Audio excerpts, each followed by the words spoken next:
Kalau sebenarnya kan haid kan kodratnya nih, Iya. kodrat wanita haid seperti itu. Kalau dari segi haidnya nih, pemberian Allah saja sebenarnya dari hikmah haid kan banyak sekali nih. Orang itu kalau misal nggak haid nih, itu benar-benar pegel-pegel semua. Jadi sebenarnya haid itu mengeluarkan darah kotor, iya. Benar-benar banyak manfaatnya juga untuk wanita, mengeluarkan darah kotor dan kalau di dalam dulu kitab yang saya pelajari di pondok itu ada hikmah salah satunya perempuan itu dikasih haid karena perempuan tuh akan ngurus bayi. Kalau ngurus bayi kan akan bersinggungan dengan hal-hal yang menjijikan kayak nyawii, seperti ya, nyeboki. Nah, jadi selalu beradas gitu ya. Nah, karena haid itu kan nanti kita akan bertemu dengan najis, darah, mensucikan darahnya. Nah, itu berarti hikmahnya perempuan dididik untuk bisa membersihkan dan gak jijian lah intinya orangnya. Oh gitu. Okay. Terus kalau dari segi gak sholatnya sebenarnya gimana sih kok haid tuh gak sholat? Kalau kita menikmati tidak sholatnya kita ya gak ada pahalanya nih nanti nih. Tapi kalau semisal tidak sholatnya kita itu nanti kita niati untuk mengikuti perintah Allah, orang haid gak boleh sholat. Ini karena perintahnya Allah. Karena dalam Islamnya seperti ini. Maka nanti dapat pahala nih.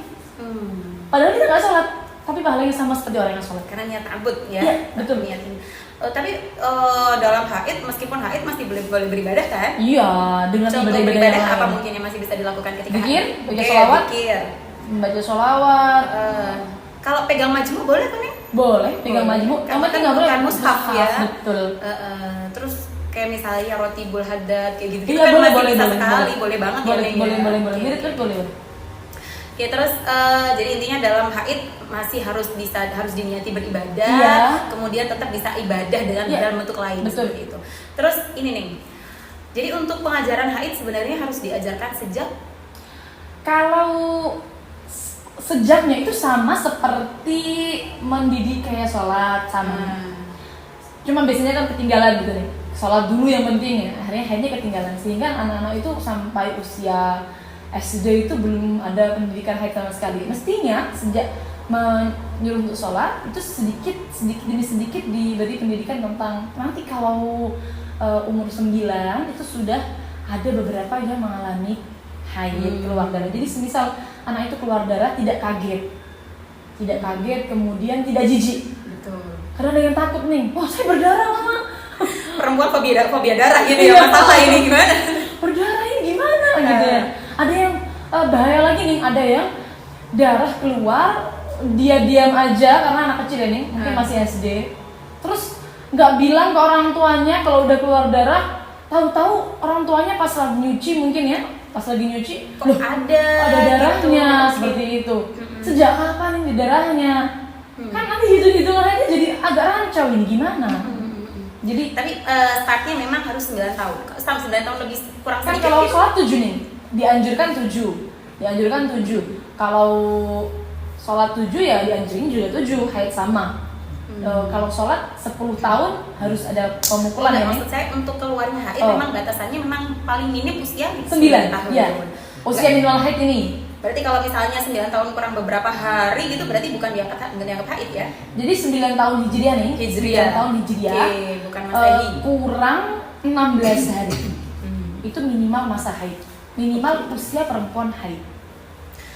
Oke, terus ini nih, selain tentang bagaimana caranya menghitung haid, bagaimana menyikapi haid, ada nggak hal-hal yang harus orang tua sentuhkan pada anak-anak yang menjelang usia balik? Selain urusan ya yang lebih physically ya, mungkin lebih ke psikisnya, bagaimana cara apapun apa yang perlu disentuhkan oleh orang tua kepada anak sebelum dia balik, selain urusan haid. Kalau perempuan ini, kalau anak-anak perempuan kita harus menanamkan kepada anak perempuan mana yang boleh diperlihatkan, mana yang tidak boleh disentuh oleh orang lain. Kadang-kadang mungkin anak-anak itu kan biasa bergaul dengan, kalau di pondok itu diemong kangkang gini nih. Kalau di pondok ada yang kayak gitu nih. Main sama kangkang, itu apa saja yang boleh disentuh, apa yang tidak boleh harus diberitahu dari awal. ini yang hanya nyentuh yang boleh hanya kamu saja. Kalau yang lain mau nyentuh harus kamu larang, Tolak, gitu tolak. ya. Itu penting nih. Pendidikan seperti itu sejak kecil itu penting sekali. Jadi pendidikan aurat ya, Iya, lebih kemudian aurat. juga berani menolak sesuatu yang kurang baik, kurang Iya, pantas gitu. betul. Setidaknya pantas atau tidak nanti mereka akan kalau dididik dari sejak kecil, mereka kalau menemukan hal seperti itu akan secara otomatis, misal disentuh otomatis melawan seperti itu nih. Sekarang marak ya nih ya. Iya. Sekarang ini kan lagi muncul ya, kita turut berduka Prihatin. ya, prihatin sekali. Jadi ya perlu dipahamkan juga pada teman-teman bahwa ini jangan kemudian menjadi digeneralisir bahwa pesantren itu memang agak ada ini kan tidak bisa juga seperti itu kan. Iya. Oknum ya Ning ya. Oknum yang menyalahgunakan nama itu. Betul, dan sampai seperti itu. Ya, Ning, di belakang kita ada apa ya Ning? Ini coretannya nih Sila tercinta ini sepertinya. Mohon maaf ini tulisannya ya, sangat jadi indah. teman-teman sebelumnya tadi kita sempet simulasi dan ini ternyata ini yang perlu, ini ada titik-titik poin-poin ini kita untuk pertemuan hari ini. Jadi kita ingin membahas tentang perhitungan haid yang syarat rinci banget yang memang sudah sejak kita keluarkan podcast dengan Ning Sila part pertama waktu itu muncul sekali nih, kapan part 2-nya, kapan pembahasan detailnya, seperti itu. Animonya besar sekali orang-orang itu belajar fikih wanita, bagus sekali. Oke, jadi gini nih, kita belajar dari mana nih seperti ini? Syaratnya dulu nih, boleh. Jadi untuk terkait dengan haid, bagaimana, apa saja yang harus kita ketahui terkait dengan perhitungannya nih? Pertama dulu kita harus tahu syaratnya dulu nih. 4 syarat haid. Ini syarat pokok ya nih ya. Yang pertama, keluar dari orang yang sudah mencapai usia minimal haid tadi ya, 9 tahun hijriah nih. Hijriah. Kurang 16 hari. Jadi yang bagi belum tahu tanggal hijriahnya harus segera konversi ya nih ya. Ya, sekarang ada nih. Ada taruh aja kalender di gitu ya. Kalender itu taruh aja di Google nih. Semisal ulang tahunnya 15 Mei 98 berapa hijriah, ada insya Allah nih di Google sudah ada yang penyedia nanti kalau hijriahnya tanggal sekian gitu. Jadi ibu kalau sudah lihat itu harus warning ya, anak saya hijriahnya kurang 9 tahun kurang sekian hari misalnya. Jadi nanti kalau misal mau keluar darah terus sudah masuk usia minimal haid. Okay. Kemudian yang kedua, keluar minimal 24 jam atau sehari semalam. Kemudian yang ketiga, maksimal keluar tidak melebihi 15 hari. Kemudian yang terakhir, keluar setelah suci 15, setelah berhenti 15 hari. Jadi kalau antara 2 haid minimal masa suci yang memisahkan bersihnya itu 15 hari. Ini 4 syarat pokok nih. Kalau haid memenuhi 4 syarat ini, maka berarti darah yang keluar hukumnya haid. Seperti itu. Kalau tidak memenuhi syarat tidak bisa dikatakan haid. Seperti itu nih. Jadi hari ini kita membahas tentang haid sama istiadah karena berkaitan sekali ya, berkaitan sekali. Kalau misalnya nih terkait dengan haid tadi ya, kan ada beberapa syarat. Kalau kurang dari 15 hari sucinya atau kurang dari 15 hari atau lebih dari 15 hari haidnya, maka itu ada problem. Coba mungkin nih, ini ada bagan di belakang ini, itu mungkin bisa dijelaskan oleh Ning Sila. Ini ada rumus ya untuk mempermudah gitu ya. Iya, sebenarnya mempermudah banget ini sebenarnya. Oke, jadi teman-teman hidup wanita itu sudah ruwet ya teman-teman. Jadi tolong jangan ditambahin diruwetin gitu ya. Jadi ini ada rumusnya. Jadi mungkin teman-teman bisa nanti mengaplikasikannya, bagaimana siklusnya, bagaimana ininya, silahkan dihitung sendiri karena ini Ning Sila. Jadi Ning Sila itu bagaikan keberkahan bagi perempuan yang meruwetkan dirinya sendiri tentang fikih nisa gitu kan. Monggo nih, ini bagaimana ini? Jadi 3 bagian ini. Teman-teman kalau punya masalah KB biasanya nih, ini kan KB. Kalau kan KB kan kontrasepsi, ya. Berantakan darahnya nih. Betul. Jadi ini nanti bisa dicocokkan barangkali cocok dengan salah satu rumus ini. Langsung saja ya Ning ya. Niki, rumus yang pertama haid terputus-putus. Itu untuk pembahasan ini haid terputus-putus. Ini rumus untuk kalau darah itu terputus-putus dan semuanya jumlahnya tidak melebihi 15. Keluar darahnya tidak melebihi 15 hari. Dari awal keluar, kemudian berhenti, keluar lagi, berhenti lagi, keluar lagi, semua tidak melebihi 15 hari. Maka nanti seperti contoh di sini, darah pertama 5 hari, kemudian berhenti. KD itu apa nih? KD itu keluar darah. Keluar darah pertama 5 hari, berhenti 3 hari, keluar darah kedua 5 hari. Totalnya kan masih 13 hari. Iya. Padahal tadi syarat pertama keluar darah tidak boleh lebih dari 15 hari. Maka berarti pas dengan syaratnya. Sehingga haidnya 13 hari. Masa berhenti di tengahnya termasuk hukumnya adalah haid. Iya.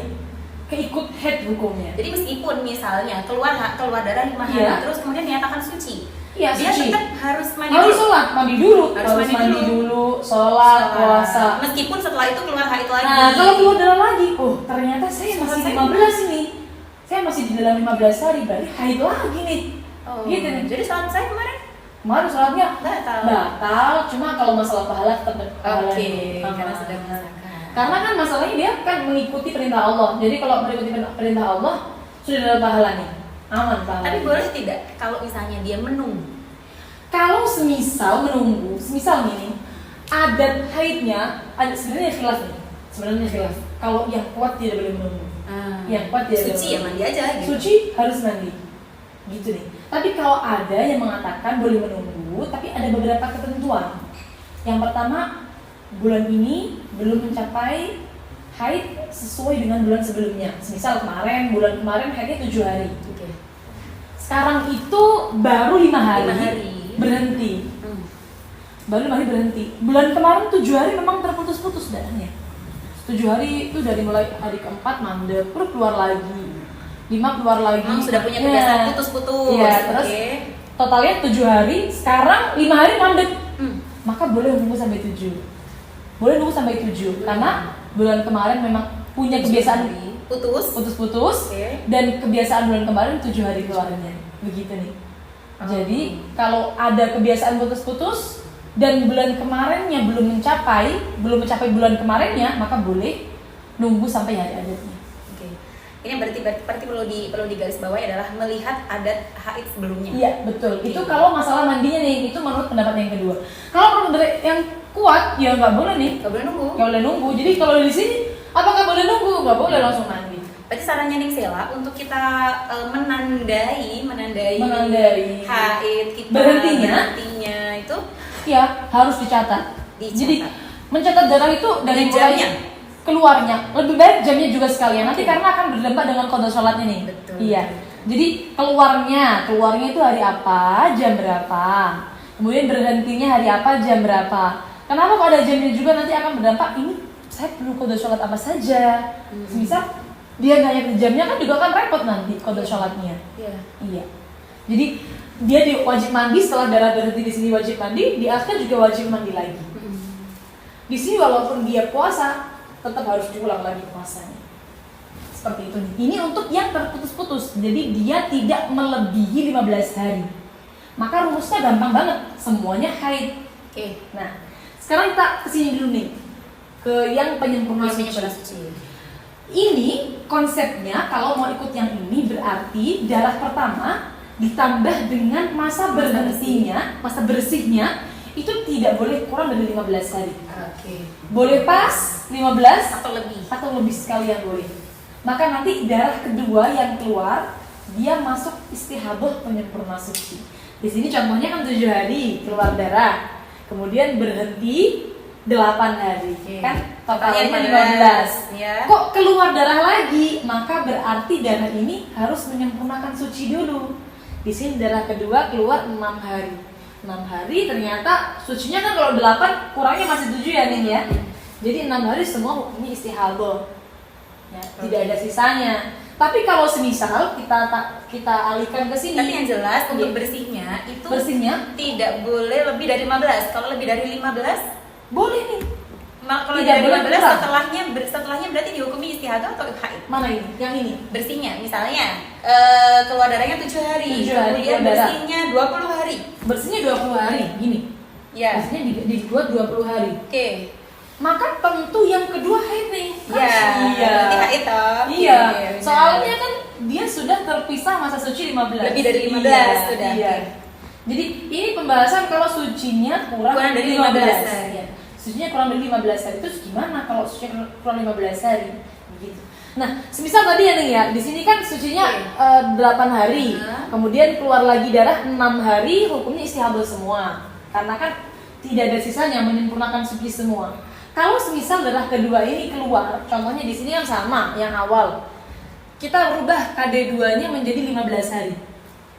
Nah, maka kita ambil dulu darahnya untuk menyempurnakan suci dulu sebagai istihadah. Karena harus 15 hari harus sucinya. 15 hari sucinya. Sisanya baru dihukumi haid lagi kalau memenuhi syarat. Jadi 7 hari istihadah untuk menyempurnakan suci, baru 8 harinya dihukumi haid yang kedua. Seperti itu. Ini untuk penyempurnaan suci. Pokoknya kalau ingin ikut istihadah penyempurnaan suci itu lihat darah pertama dengan masa berhentinya itu Belum sampai 15 hari. Belum sampai 15 hari atau pas atau lebih. Betul. Kalau pas atau lebih boleh ikut ini. Oke. Kalau kurang tidak boleh. Oke. Kalau kurang gimana? Ikut yang pas sama. Jadi kalau misalnya ini posisinya lagi puasa nih.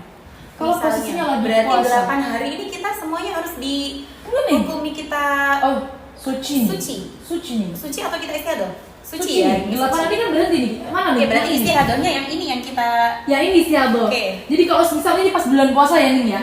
7 hari haid berarti kan tentunya dia tidak puasa. tidak berpuasa. Oke. 8 hari suci, pasti puasa. Oke. Pasti puasa sah. Baru puasa. yang ini yang Baru dihukumi yang sebagai ini 6 hari keluar darah lagi loh. Saya sucinya baru 8 hari kok keluar darah lagi. Maka berarti saya istihadah. Wajib puasa. Orang istihadah wajib puasa dan puasanya sah nih. Tidak perlu kodok.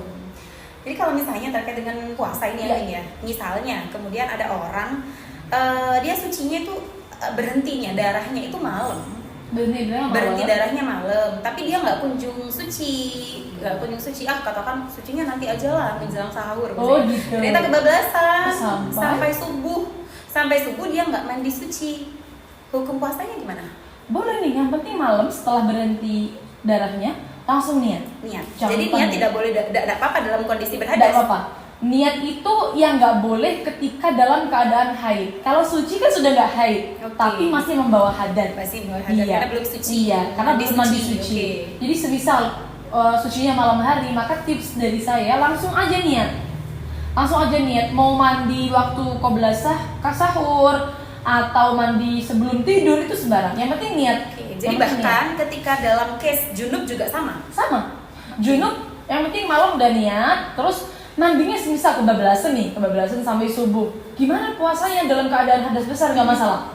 Sah puasanya. Karena yang syarat sahnya puasa itu tidak ada haid dan nifas.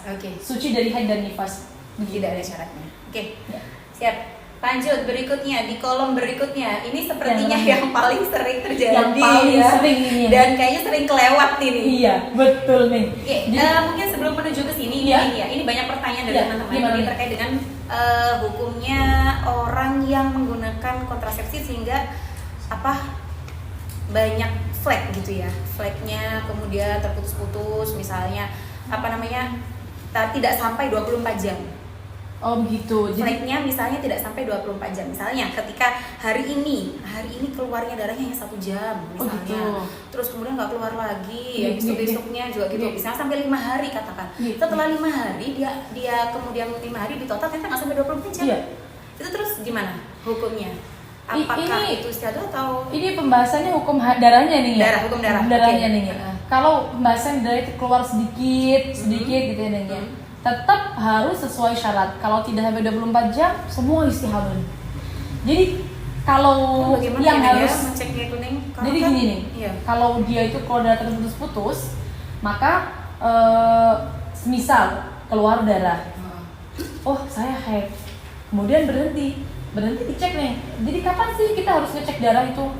Yang pertama, ngecek darah adalah ketika dia punya zon, wajib punya nih. Kalau dia punya zon, darahnya berhenti. Kalau dia punya dugaan darahnya berhenti, maka wajib ngecek darah. Karena kan kadang nggak kerasa ya nih ya. Karena nggak kerasa, maksudnya nggak kerasa. Iya, semisal. Kayak kalau zon tuh kayak gini. Tadi saya keluarnya udah nggak mati bancar, udah nggak terlalu deras. Jangan-jangan sekarang berhenti. Nah itu dia nanti wajib ngecek darah nih. Kalau semisal punya dugaan seperti itu, akan jadi wajib ngecek darah. Menjelang kebiasaan sucinya, itu juga wajib ngecek darah. Atau yang paling baik dianjurkan ngecek darah setelah masuk sholat. Masuk waktu sholat. Jadi di akhir waktu sholat ngecek darah supaya apa? Supaya nanti saya wajib nggak sholat ini. Sudah suci belum? Wajib sholat ini enggak? Begitu nih. Nah, kalau keluar darah, kemudian sedikit berhenti. Misal kalau orang kadang kalau KB itu cuma ketika pas pipis doang gitu nih keluarnya. Setelah itu nggak keluar lagi. Semisal nggak keluar lagi, ngeceknya ini harusnya pakai kapas nih. Pakai kapas, dicek. Mohon maaf ini ada cowok-cowok di sini nih. Ya, nggak apa ya, ada jinak. Harus diceknya itu nih di area yang tidak wajib disucikan saat istinja, tidak terlihat saat duduk jongkok. Berarti agak ke dalam. Iya. Okay. Jadi ngeceknya harus pakai kapas nih, karena teman-teman kan banyak yang cuma lihat pakai, pembalut itu bersih udah, suci berarti. Kurang gini ya, berarti harus benar-benar harus dicek, karena banyak sekali kasus pembalut bersih ternyata kalau dicek pakai kapas ada merah bahkan coklat, tapi karena mungkin dia kental nggak nyampe, nggak sampai keluar, nggak sampai kena ke pembalut, betul. Jadi itu nih, setelah dicek kok suci, maka berarti nggak perlu mandi. Nggak perlu mandi nih, karena kan belum nyampe 24 jam, langsung sholat, langsung puasa, keluar lagi darah, waduh, berarti haid lagi, begitu nih. Kemudian berhenti lagi, dicek lagi bersih lagi, berarti nggak jadi haid, nggak perlu mandi. Berarti nggak perlu mandi. Kalau belum sampai 24 jam nggak perlu mandi. Yang wajib mandi itu kalau darah berhenti sudah mencapai 24 jam. Kalau berhenti belum mencapai 24 jam tidak perlu mandi. Berarti hanya sekedar disumpel. Nggak perlu disumpel kalau berhenti. Kalau flagnya berhenti nggak perlu disumpel. Karena kan kalau flag itu nggak bisa tergantung dari waktu nih, kadang ada, kadang nggak ada. Nah, berarti kalau pas ada dia dihukumi haid. Kalau pas nggak ada suci. Sementara seperti itu. Kalau di dalam 15 hari seperti itu nih. Di total ternyata dari awal sampai akhir nggak ada 24. Kode lah. Iya. Kok udah nggak haid, nggak jadi haid, nggak jadi haid begitu. Oke, nih menyambung ke ini nih, istiadat yang terputus-putus ini. Sama kayak gimana ini? Pak, ini nyambungnya dengan tadi nih. Ini kan kalau yang penyempurna suci kan kita kan sering ya, udah pakai rumus ini kan sering. Teman-teman juga sudah banyak yang bilang, oh saya alhamdulillah setiap bulan pakainya kayak gitu, udah cara ngukuminnya. Kalau sucinya kurang 15, berarti disempurnakan dulu jadi 15 begitu. Nah, yang paling banyak kasusnya itu kalau ternyata darah pertama ditambah dengan berhentinya kurang dari 15. Nah, di sini kan darah pertama 7 hari nih. Kemudian berhenti 5 hari. Jadi di keluar darahnya tidak sampai 15. Keluarnya tidak sampai 15. Bersihnya pun kalau ditotalkan dengan keluar darahnya tidak sampai 15 juga. Tidak sampai 15 juga. Jadi kan kalau ditotal masih 12 hari. Sehingga darah kedua ini keluar masih dalam lingkup 15 sampai lebih. Nyambung ini nanti. Di sini kan hari ke-13, 14, 15, 16 di sini. Jadi sampai melebihi 15 hari keluar. Maka kalau seperti ini, hukumnya dia itu sama seperti orang yang keluar darah. Semisal ya, di sini totalnya itu 7 tambah 5 12 tambah 7 19 ya nih ya totalnya. Maka sama seperti orang keluar darah terus menerus 19 hari. Berarti hukumnya istihadah. Istihadahnya itu nggak bisa langsung kita patok berapa hari haidnya gitu, nggak bisa. Tapi harus lihat dia itu bagaimana orangnya. Kan ada 7 pembagian itu ya. Iya. 7 pembagian ini yang paling sering itu adalah perempuan yang sudah pernah haid dan suci. Dia tidak bisa membedakan darah kuat darah lemah. Karena orang itu nih sebenarnya ada orang itu bisa membedakan darah kuat darah lemah. Cuma ribet nih, syaratnya itu banyak. Warna darah itu ya, lebih warna darah kan ada hitam, merah, coklat, kuning, kerukannya. Ribetnya nih ya, terus tidak setiap orang itu kalau keluar darah itu dicek, saya sendiri nggak pernah nih kalau keluar darah itu kemudian hitam berapa hari itu nggak pernah. Yang penting masih ada darahnya gitu. Ya nih, kan bagaimana nih? Iya benar sama. Nggak pernah nih. Mau nyatet maksud siklusnya aja kita kan harus prepare. Apalagi ini urusannya warnanya. Harus nite. Berarti yang paling banyak dialami perempuan itu dia tidak bisa membedakan warna darah, bukan berarti buta warna nih. Iya. Tapi tidak memenuhi syarat. Tidak memenuhi syarat juga. Jadi akhirnya hukum yang paling gampang kita pakai adalah disesuaikan dengan haid sebelumnya, kebiasaan sebelumnya. Haidnya disesuaikan dengan haid sebelumnya, sucinya disesuaikan dengan suci sebelumnya. Nah, kalau terputus gimana? Berarti yang dihukumi haid darah yang ada di hari-hari adat dan suci yang di sela-selanya. Yang dihukumi sebagai haid. Darah yang di hari adat dan suci yang di sela-selanya. Kalau misal kasus ini ya 7 hari keluar darah berhenti 5 hari. Kemudian keluar darah lagi 7 hari. Kita bikin adat haidnya itu 13 hari nih. Banyak. Biasanya dia 13 hari. Iya, bulan gitu. kemarin. Itu apa, siklus atau keluar darahnya aja? Keluar darahnya aja. Biasanya keluar darah bulan kemarin. Bulan kemarin nih. Jadi adat itu yang kita pakai yang terakhir aja nih. Karena ke orang-orang itu biasanya kalau memahami kebiasaan di rata-rata gitu ya. Di rata-rata sebenarnya jangan. Jadi yang dijadikan hukum itu yang terakhir. Yang terakhir. Bulan kemarin dia keluar darah kebetulan haidnya itu 13. Kita bikin adat haidnya 13 hari ya. Di sini semisal saya tulis adat haid 13 hari. Kemudian sucinya dia bulan kemarin itu 20 hari. Adat suci 20 hari. Maka nanti yang di bulan ini disesuaikan dengan ini. Kita tepatkan ini. Nah, berarti 13 hari. Oh, berarti yang dihukumi haid. Oh, ini berarti yang dihukumi haid darah pertama. Iya, betul. Ini berarti yang dihukumi haid 7 ini tentunya haid. Kemudian berhenti ini juga haid juga. Kemudian masih kurang 1 hari. 1 hari di sini hukumnya juga haid. Kemudian baru berikutnya sisanya 6 hari istihadah. Begitu nih. Jadi yang dihukumi haid darah yang ada di hari adat dan bersih di sela-selanya. Begitu nih. Kalau semisal ini ya. Semisal nih. Adat haidnya nggak 13 tapi 7. Maka berarti ya 7 hari aja. 7 hari haid. Berhentinya nggak dihukumi haid. Semisal adat haidnya. Ini kan karena adatnya 13 maka berhenti yang dihukumi haid. Begitu ya. Jadi kalau misalnya ini dihukumi 5 harinya dihukumi suci, maka darah yang berikutnya 7 hari adalah istihadah. Iya betul. Semisal nanti ini adat bulan kemarinnya 7 hari, kita rubah jadi 7, semisal 7 hari, maka berarti berubah juga ya hukumnya di sini. Yang dihukumi haid ya cuma 7 hari aja. Maka ini doang yang dihukumi haid. Sehingga selanjutnya berarti hukumnya suci, kemudian ini hukumnya semua istihadah. Begitu nih. Insya Allah super sekali jenengan ini, benar-benar tadi bilang nih, kita itu memang ruwetnya hidup itu memang ada ruwetnya fikih juga ya begitu, fikih untuk perempuan. Tapi kita sebagai perempuan memang ya memang tercipta untuk hidup yang ruwet-ruwet, tapi diparingi hukum yang ruwet-ruwet, kita tetap harus strong nih. Harus kuat mencatat detailnya seperti ini. Masya Allah, al-ajru biqadri ta'am. Pasti nih. Pahala itu apa kata capeknya ya nih ya.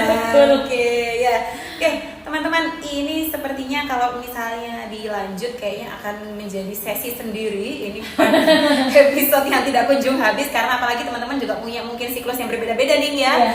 Bahkan nanti teman-teman silahkan kalau misalnya nanti kita tayang ini, silakan silakan teman-teman semuanya di komentar ya, di kolom komentar yang ada di YouTube, silakan nanti akan dijawab sendiri oleh Cila atau mungkin dari teman-teman kami berdasarkan dengan advice dari beliau begitu. Nih, satu lagi boleh nggak nih? Boleh banget. Gini nih. Dia kalau semisal dalam 15 hari keluar darah, maka dia nggak boleh langsung menghukumi seperti ini nih. Jadi harus nunggu dulu di bulan pertama. Orang itu kalau keluar darah benar-benar 15 hari itu keluar total. Jadi dia 15 hari di dalam 15 hari keluar darah terus. Maka dia harus menunggu nih. Dalam bulan pertama mandinya harus menunggu di hari ke-15. Kalau misalnya siklusnya memang 15. Enggak nih. Setiap orang perempuan kalau keluar darah di dalam 15 hari, itu harus menunggu sampai hari ke-15. Dia harus menunggu. Gak boleh sholat, gak boleh puasa. Setelah melebihi 15 baru ketahuan kalau saya istihadah. Jadi semisal bulan ini siklusnya 7 hari. Bulan depan keluar darah 12 hari. Maka tidak bisa kita bilang, oh berarti saya haidnya cuma 7. 5-nya istihadah nggak bisa. Kenapa? Karena tidak melebihi 15. Kalau darahnya itu dalam 15 hari, maka semuanya haid. Nah, karena ini, katanya kebiasaan tadi. nah kebiasaan itu dipakai kalau dia keluar darah melebihi 15 hari. Oh. Nah itu dia nih, ini dia. Teman-teman banyak banget yang nanya kayak gini soalnya. Jadi perempuan tuh kalau keluar darah melebihi 15 hari, dia harus nunggu dulu. Nunggu sampai 15. Kira-kira darah saya berhenti di 15 Atau apa lanjut? Kalau berhenti, head semua. Head Oke. semua. Pakai yang ini, head semua. Kalau lanjut, maka berarti nanti pakai Bisa yang jadi ini. hitungan Nah, ini, jadi gitu. hitungan ini. Bisa hitungan ini, akhirnya lihat kalender bulan kemarin. Begitu nih. Oke. Akhirnya nanti, karena dia kadang tidak sholat nih, kan 15 hari nggak sholat nih. 7 hari nggak sholat, di sini sampai 15 hari juga nggak sholat. 3 hari di sini nggak sholat nih. Akhirnya pasti punya kodok sholat. Pasti punya kodok sholat. Tergantung bulan kemarin berapa. Kalau semisal bulan kemarin headnya 7 hari kayak gini ya Ning ya. Berarti ini kan kadang nggak sholat di sini Ning dia. Di 7 hari berikutnya. Iya. Oke. 3 hari di sini nggak sholat nih. 3 hari aja nih. Kan ini ya. Totalnya udah 12. 12 sama 3 hari. Masih kurang 3 ya Ning ya. Hari Jatahnya masih 13, 14, 15 nggak sholat. Ternyata darahnya lebih. Lanjut, keluar lanjut. Oh berarti 3 hari ini saya mestinya sholat. Ternyata saya hukumnya, saya mestinya sholat. Ternyata saya kemarin masih menganggapnya haid. Jadi akhirnya harus kodok sholat. Kodok sholatnya 3 hari. Begitu nih. Oke. Jadi yang perlu diperhatikan kodok sholatnya. Kodok sholatnya itu dilihat. Saya mana yang hukumnya haid. Kalau hukumnya haid nggak perlu dikodok. Ini untuk yang kasus ini aja ya, Iya. untuk kasus yang ini. Yang ini aja yang punya kodok Oke, sholat. oke. Ini nggak punya kodok sholat. Ini nggak punya kodok sholat. Yang itu punya kodok sholat. Tapi yang perlu diperhatikan juga loh urusan kodok itu nih. Iya betul. Iya, terkait misalnya suci di asar. Iya, Berarti harus ini di dia. kodok gimana kan gitu. Iya, ini mau kita bahas juga nggak? Ini kira-kira waktunya cukup nggak? Gimana teman-teman gitu ya. Oke. Sepertinya sudah dikode-kode begini. Oke, teman-teman. Kalau Anda semua penasaran, jadi ya kita berharap semoga nanti ada part berikutnya. Oke. Ya, ini banyak sekali pembahasan yang sepertinya tertunda pada hari ini. Jadi nanti mungkin akan kita sambung di part berikutnya. Mungkin untuk yang part kali ini kita selesaikan dulu di episode kali ini. Insya Allah akan disambung di part berikutnya. Ya, Oke. siap. Terima kasih sekali nih Sela. Terima kasih Sama-sama, semuanya sudah Linda. menonton. Assalamualaikum warahmatullahi wabarakatuh. Waalaikumsalam warahmatullahi wabarakatuh.